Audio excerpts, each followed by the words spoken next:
जय Hind. Modern history के इससे पिछले सेशन में हमने बात की थी अगस्त ऑफर और इंडिविजुअल सत्याग्रह के बारे में। आज के सेशन में हमें दो चीज़ों के बारे में पढ़ना है। एक तो हम बात करेंगे about Gandhi ji choosing Nehru as a successor. Gandhi ji Pandit Jawaharlal Nehru को अपने पॉलिटिकल हेयर के तौर पर चूज करेंगे। इसके पीछे के रीजंस क्या थे उनके बारे में आज अपन बातचीत करेंगे, पढ़ेंगे। और दूसरा हम बात करेंगे क्रिप्स मिशन के बारे में। इन दोनों टॉपिक्स के बारे में आज अपने को पढ़ना है, बातचीत करनी है। देखो शुरू करते हैं। सबसे पहले हम बात करेंगे about Gandhi ji designating Nehru as a successor. कहानी क्या है? दिसंबर 1941 में Congress leaders were anxious to defend Indian territory from imperial Japan. World war 2 में कहानी क्या चल रही है कि इंपीरियल जापान जो है वो बेहद अग्रेसिवली साउथ ईस्ट एशिया को प्लंडर करते हुए इंडिया की तरफ आ रहा है। इनफैक्ट हमने पढ़ा था पिछले वाले सेशन में कि मार्च 1942 में जापान जो है वो रंगून को ऑक्यूपाई कर लेगा, वो म्यांमार तक आ जाएगा, वो बिल्कुल इंडिया के दरवाजे तक आ जाएगा। और जापान को इतना अग्रेसिवली आते हुआ देख कांग्रेस के लीडर्स थोड़ा एंशियस हो गए। कांग्रेस के लीडर्स को लगा कि हमें अपने टेरिटरी को डिफेंड करने की ज़रूरत है फ्रॉम इंपीरियल जापान। और डिफेंड कैसे करेंगे? अपनी तो कोई आर्मी है नहीं, अपना तो कोई सपोर्ट है नहीं। अगर डिफेंड करना है तो किसकी ज़रूरत पड़ेगी?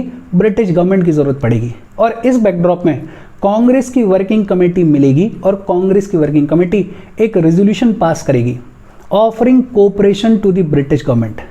कांग्रेस की वर्किंग कमेटी कहेगी कि हम ब्रिटिश गवर्नमेंट को इस वॉर में कोऑपरेट करने के लिए तैयार हैं, प्रोवाइडेड हमारी ये दो कंडीशंस फुलफिल कर दी जाएं। दो कंडीशंस क्या थी कि एक तो after the war complete independence दिया जाएगा और दूसरा इमीडिएटली सब्सटेंशियल पावर को ट्रांसफर किया जाएगा। जापान का खतरा है और इस खतरे से डील करने के लिए कांग्रेस की वर्किंग कमेटी मिलेगी और एक रेजोल्यूशन पास करेगी offering cooperation to the British government. हालांकि गांधी जी और पंडित जवाहरलाल नेहरू दोनों ही नहीं चाहते थे कि हम ब्रिटिश गवर्नमेंट के साथ में कोऑपरेट करें, लेकिन दोनों लीडर्स को ओवरराइड करते हुए, इन दोनों की बात को नकारते हुए Congress working committee resolution pass कर देगी और बोलेगी कि हम ब्रिटिश गवर्नमेंट के साथ कोऑपरेट करने के लिए तैयार हैं, लेकिन हमारी दो कंडीशंस हैं। कंडीशंस क्या हैं कि आफ्टर द वॉर हमें कंप्लीट इंडिपेंडेंस दिया जाए और इमीडिएटली सब्सटेंशियल पावर को ट्रांसफर किया जाए। और इस बैकड्रॉप में गांधी जी जो हैं वो पंडित जवाहरलाल नेहरू को चूज करेंगे as his successor. Gandhi ji Pandit Jawaharlal Nehru को चूज करेंगे, इसका मतलब ये नहीं था कि दोनों लीडर्स आइडियोलॉजिकली एकदम सेम थे। इसका मतलब ये नहीं था कि दोनों के व्यू पॉइंट्स एकदम सेम थे। इनफैक्ट बहुत सारे डिफरेंसेस देखने को मिलते हैं। जैसे नेहरू साहब was indifferent towards religion. Nehru साहब को बहुत ज़्यादा फर्क नहीं पड़ता था रिलीजन से, उनका बहुत ज़्यादा इंटरेस्ट नहीं था रिलीजन में। लेकिन गांधी जो हैं वो डीपली भगवान में बिलीव करते थे। गांधी जी का अपना आइडिया था भगवान को लेके, रिलीजन को लेके। नेहरू साहब बहुत स्ट्रांगली सपोर्ट करते थे इंडस्ट्रियलाइजेशन को, लेकिन गांधी जी जो हैं वो रूरल इकोनॉमी के ऊपर फोकस करते थे। वो इंडस्ट्रियलाइजेशन को सपोर्ट नहीं करते थे और लार्ज स्केल इंडस्ट्रियलाइजेशन को तो बिल्कुल भी सपोर्ट नहीं करते थे गांधी। नेहरू बिलीव करते थे powers of the modern state में। नेहरू साहब का ये मानना था कि अगर हमें सोसाइटी में रिफॉर्म्स करने हैं, सोसाइटी को एलिवेट करना है, तो स्टेट को सफिशिएंट पावर्स देने की ज़रूरत है। और गांधी जी हमेशा से स्टेट पावर के अगेंस्ट में थे। और गांधी जी के व्यू पॉइंट्स के बारे में, आइडियोलॉजी के बारे में तो अपन ने बहुत ढंग से पढ़ा है।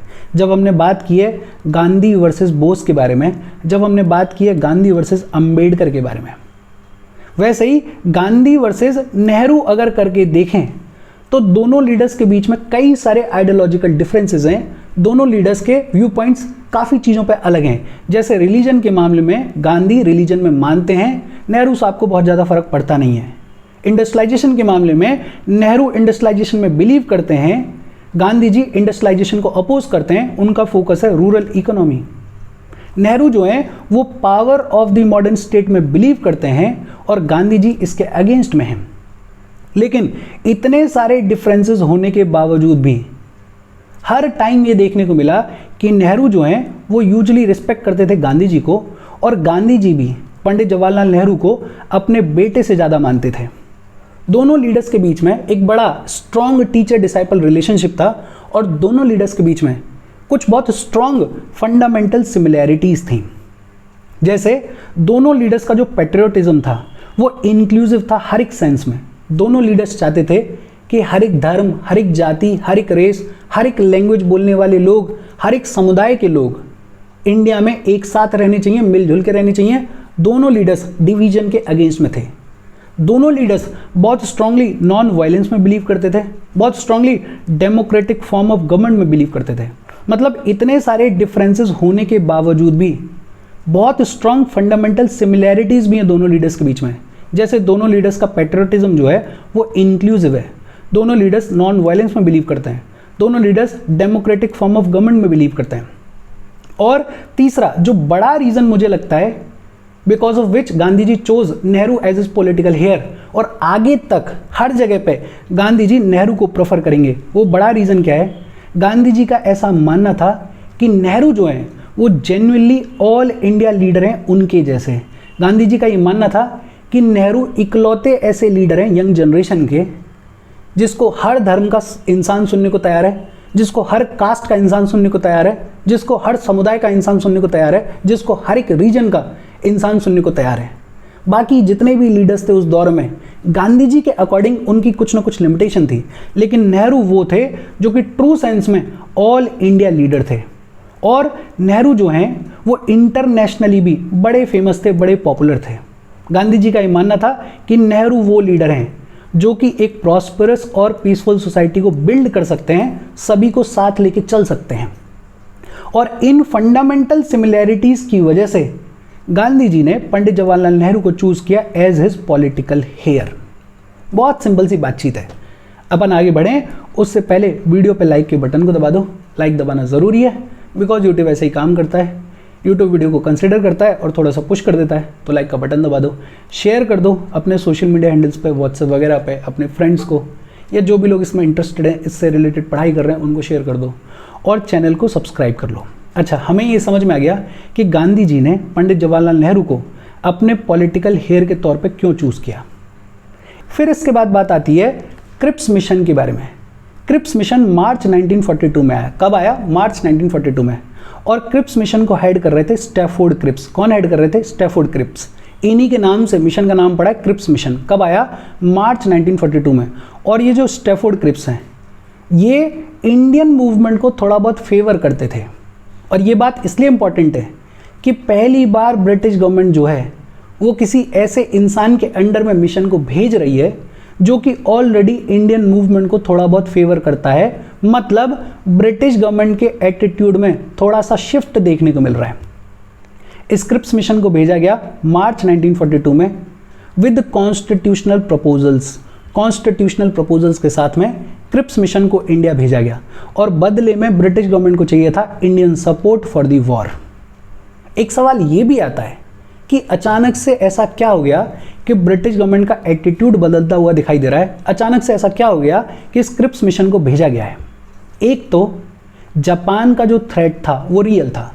जापान ने ऑलमोस्ट पूरे साउथ ईस्ट एशिया के ऊपर अपना कंट्रोल इस्टेब्लिश कर लिया था और जापान बिल्कुल इंडिया के दरवाजे पे बैठा हुआ था, इंडिया को इन्वेड करने के लिए तैयार बैठा हुआ था। और ब्रिटिश गवर्नमेंट को ये समझ में आ रहा था कि अगर जापान को रोकना है, इंडियन टेरिटरी को बचाना है, इंडिया जो कि सबसे प्रेशियस कॉलोनी थी उनकी, उसको अगर डिफेंड करना है तो इंडियन सपोर्ट की ज़रूरत पड़ेगी। तो एक रीज़न तो ये था कि जापान का थ्रेट बेहद रियल नज़र आ रहा था। और दूसरा जो कि ज़्यादा इंपॉर्टेंट रीज़न था, ब्रिटेन के जितने भी अलाइज थे सेकेंड वर्ल्ड वॉर में, जैसे यूएसए, जैसे यूएसएसआर, जैसे चाइना, स्पेशली बात करें तो यूएसए ब्रिटेन के ऊपर प्रेशर बना रहा था और बोल रहा था कि आप इंडियन कोऑपरेशन को सीक करो, आप इंडियंस को अपने सपोर्ट में लो। बिकॉज यूएस को ये समझ में आ रहा था कि जापान का जो थ्रेट है वो रियल है और अगर जापान ऐसे ही एक्सपेंड करता रहा तो हो सकता है हम वॉर हार जाए। तो यूएस ब्रिटेन के ऊपर प्रेशर बना रहा था और बोल रहा था कि इंडियंस के साथ में बातचीत करो, जो भी वो मांग रहे हैं उनको दो, लेकिन कैसे भी उनसे कोऑपरेशन इस्टेब्लिश करो, कैसे भी उनका सपोर्ट गार्नर करो। और इन दो रीजंस के चलते, एक तो जापान का थ्रेट और दूसरा अलाइज का प्रेशर, इसके चलते ब्रिटिश गवर्नमेंट जो है वो इंडिया भेजेगी क्रिप्स मिशन को। एक तीसरा रीजन भी अपन बोल सकते हैं। वो तीसरा रीजन क्या है? कांग्रेस की वर्किंग कमेटी ने अभी अभी एक रेजोल्यूशन पास किया है और बोला है कि देखो हम आपको सपोर्ट करने के लिए तैयार हैं, लेकिन दो कंडीशंस हैं। कंडीशंस क्या हैं कि एक तो आफ्टर द वॉर हमें कंप्लीट इंडिपेंडेंस दिया जाए और दूसरा इमीडिएटली पावर को ट्रांसफर किया जाए। मतलब कांग्रेस की वर्किंग कमेटी ने एक हल्का सा इंडिकेशन दे दिया है गवर्नमेंट को कि हम आपको कोऑपरेट कर सकते हैं, प्रोवाइडेड आप इन दो कंडीशंस को फुलफिल कर दो। तो सरकार को भी लगा होगा कि यार बढ़िया मौका है, एक हाथ बढ़ा रही है कांग्रेस, क्यों ना कोशिश की जाए नेगोशिएशंस करने की, क्या पता कोई रास्ता निकल आए। और इस बैकड्रॉप में क्रिप्स मिशन को भेजा गया India in March 1942। Cripps mission के मेन प्रपोजल्स क्या थे, एक एक करके अपन देखते हैं। देखो, सबसे पहले तो बोला गया कि इंडिया को डोमिनियन स्टेटस दे दिया जाएगा after the war. Dominion status दे दिया जाएगा आफ्टर द वॉर। अगर आपको याद हो तो अगस्त ऑफर में बोला गया था dominion status in near future, कि डोमिनियन स्टेटस दिया जाएगा निकट भविष्य में। लेकिन इस क्रिप्स मिशन में साफ साफ बोला जा रहा है कि after the war dominion status दे दिया जाएगा। मतलब गवर्नमेंट के एटीट्यूड में कुछ शिफ्ट देखने को मिल रहा है। डोमिनियन स्टेटस मिल जाएगा आफ्टर द वॉर, और साथ ही साथ ये भी बोला गया कि India will be free to decide its relation with the commonwealth. India को कॉमनवेल्थ के साथ में कैसा रिलेशन रखना है या नहीं रखना है, उसको डिसाइड करने का पूरा फ्रीडम होगा। India will be free to participate in United Nations and other international bodies. India अगर चाहे तो यूनाइटेड नेशंस में पार्टिसिपेट कर सकती है, अदर इंटरनेशनल बॉडीज में पार्टिसिपेट कर सकती है। मतलब सब्सटेंशियल पावर ट्रांसफर की जाएगी और after the war dominion status दे दिया जाएगा। दूसरा बोला गया कि after the war constituent assembly को सेटअप किया जाएगा, और ये जो कॉन्स्टिट्यूएंट असेंबली के मेंबर्स होंगे इनमें से कुछ को इलेक्ट किया जाएगा बाय द प्रोविंशियल असेंबलीज और कुछ को नॉमिनेट किया जाएगा by the princely states by the princess. और यहां भी एक चीज बड़ी सिग्निफिकेंट है। अगस्त ऑफर में बोला गया था कि कॉन्स्टिट्यूएंट असेंबली को सेटअप किया जाएगा और इस कॉन्स्टिट्यूएंट असेंबली में इंडियंस की मेजॉरिटी होगी। लेकिन क्रिप्स मिशन में साफ साफ बोला जा रहा है कि कॉन्स्टिट्यूएंट असेंबली को सेटअप किया जाएगा और इसमें सभी मेंबर्स जो हैं वो इंडियंस होंगे। मतलब यहां भी ब्रिटिश गवर्नमेंट के एटीट्यूड में एक शिफ्ट देखने को मिल रहा है। फिर इसके बाद बोला गया कि ये जो भी नया कॉन्स्टिट्यूशन होगा इसको ब्रिटिश गवर्नमेंट तब एक्सेप्ट करेगी जब ये दो कंडीशंस फुलफिल होंगी। और वो कंडीशंस क्या हैं, और ये कंडीशन बड़ी वाहियात है। कंडीशन क्या है, ये बोल दिया कि कोई भी प्रोविंस अगर यूनियन को ज्वाइन नहीं करना चाहती है तो वो अपना सेपरेट कॉन्स्टिट्यूशन बना सकती है, वो अपना सेपरेट यूनियन फॉर्म कर सकती है। सोचो कितनी पावरफुल और कितनी अजीब चीज़ बोली जा रही है कि कोई भी प्रोविंस अगर यूनियन को ज्वाइन नहीं करना चाहती है तो वो अपना सेपरेट कॉन्स्टिट्यूशन बना सकती है और अपना सेपरेट यूनियन भी फॉर्म कर सकती है। मतलब एक तरीके से पार्टीशन का बेस ले डाउन किया जा रहा है, पार्टीशन की फाउंडेशन ले डाउन की जा रही है। और दूसरा क्या बोला गया, दूसरी कंडीशन ये थी कि पावर को किस तरीके से ट्रांसफ़र किया जाएगा, उसके लिए एक ट्रीटी साइन की जाएगी। और ये जो ट्रीटी है ये साइन की जाएगी between British government and the constituent assembly members. कैसे पावर को ट्रांसफ़र करना है उसके लिए एक ट्रीटी साइन की जाएगी।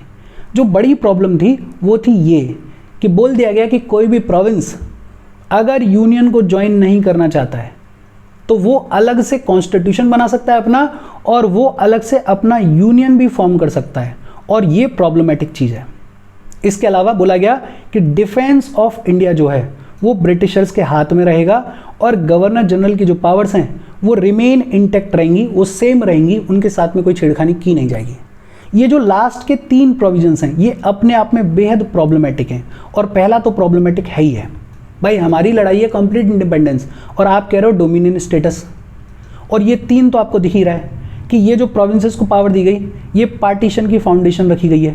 डिफेंस ऑफ इंडिया जो है वो ब्रिटिशर्स के हाथ में रहेगा और गवर्नर जनरल की पावर्स के साथ में कोई छेड़खानी की नहीं जाएगी। ये अपने आप में प्रॉब्लमेटिक चीज़ें हैं।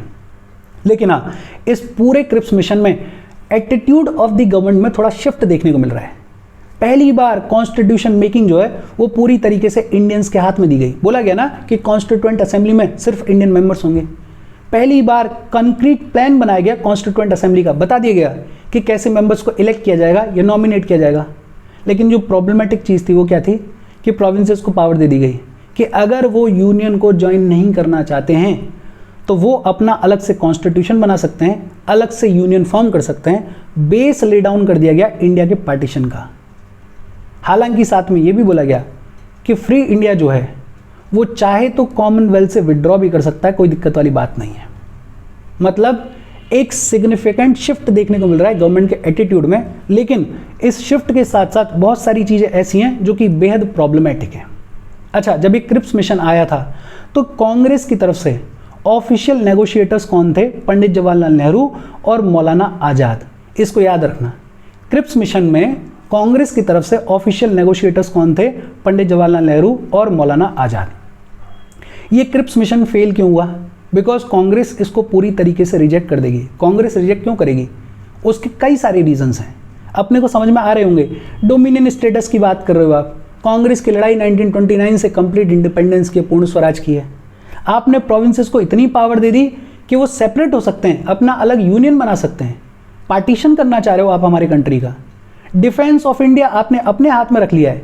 गवर्नर जनरल की पावर्स के साथ में कोई छेड़खानी की नहीं जा सकती है। बट ऑब्वियस सी बात थी कि ये जो क्रिप्स मिशन है इसको रिजेक्ट किया ही जाना था, तो कांग्रेस ने इसको रिजेक्ट कर दिया।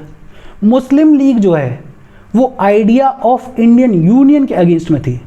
मुस्लिम लीग ऑलरेडी सेपरेट स्टेट की डिमांड कर चुकी थी, तो मुस्लिम लीग जो है ये बोल रही थी कि हमें तो पार्टीशन करना ही करना है, पार्टीशन होना ही होना चाहिए।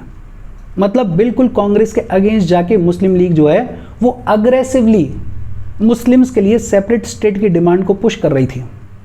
और इसके अलावा जितने भी अदर ग्रुप्स थे उनको प्रॉब्लम थी इस प्रोविजन से कि प्रोविंसेस को राइट है कि अगर वो चाहें तो यूनियन को ज्वाइन ना करें, वो चाहें तो अपना अलग से यूनियन बना लें, अपना अलग से कॉन्स्टिट्यूशन बना लें। जैसे हिंदू महासभा के लोग जो हैं वो इसके अगेंस्ट में थे, उनको लग रहा था कि यार हमारे कंट्री का पार्टीशन ये नहीं देखा जा सकता है। सिख लोग जो हैं उनको लग रहा था कि यार पंजाब को अलग कर दिया जाएगा, तोड़ दिया जाएगा। और जो माइनॉरिटीज़ थे, जो डिप्रेस क्लास के लोग थे, उनको लग रहा था कि यार अगर हमें पार्टीशन के बाद छोड़ दिया गया तो डोमिनेंस होगा हिंदू मेजॉरिटी का, अपर कास्ट की मेजॉरिटी का, और जो अपर कास्ट की मेजॉरिटी है वो हमें फिर से सप्रेस करेगी, वो हमें फिर से दबाएगी। तो ये जितने भी अदर ग्रुप्स थे वो इस राइट टू सिसीड के अगेंस्ट में थे। मतलब सभी ग्रुप्स किसी न किसी रीज़न की वजह से इस क्रिप्स मिशन को पूरी तरीके से रिजेक्ट कर देंगे। गांधी जी का बड़ा फेमस स्टेटमेंट आया। गांधी जी ने क्रिप्स मिशन को बुलाया पोस्ट डेटेड चेक। क्या बुलाया? Post dated check. देखो, पंडित जवाहरलाल नेहरू साहब ने अगस्त ऑफर के लिए क्या कहा था? That dominion status concept is dead as a doornail, ये अपन ने पढ़ा था। और गांधी जी क्रिप्स मिशन के लिए कह रहे हैं कि it is a post dated check, कि ये वो चेक है जो कि निकल चुका है। अब आप बात कर रहे हो dominion status after the war के बारे में, लेकिन हमारी डिमांड है कंप्लीट इंडिपेंडेंस। तो Gandhi ji will call it post dated cheque. ये जो स्टैफोर्ड क्रिप्स हैं, स्टैफोर्ड क्रिप्स हालांकि इंडियन मूवमेंट को सपोर्ट करते थे, थोड़ा बहुत फेवर करते थे, लेकिन बड़े एडमेंट आदमी थे। इनका बड़ा रिजिड एटीट्यूड था। इन्होंने बोला कि जो प्रपोजल हैं उनमें कोई चेंज नहीं किया जाएगा, आपको लेना है तो लो और नहीं लेना है तो मत लो। और जब क्रिप्स साहब का ऐसा एटीट्यूड होगा तो डेडलॉक आ जाएगा, और ये जो स्टैफोर्ड क्रिप्स हैं ये बड़ा फ्रस्ट्रेट होकर इंडिया से वापस जाएंगे। ना तो इनको इंडियन सपोर्ट मिलेगा और ना कांग्रेस और इंडियंस इस क्रिप्स मिशन को सपोर्ट करेंगे। मतलब ये जो क्रिप्स मिशन है ये पूरी तरीके से फेल हो जाएगा। इसके साथ आज की अपनी बातचीत खत्म हो गई। बहुत इजी सेशन था, छोटी छोटी सी बातें थी। अगर कोई डाउट हो तो कमेंट करके पूछ लेना। Thank you very much.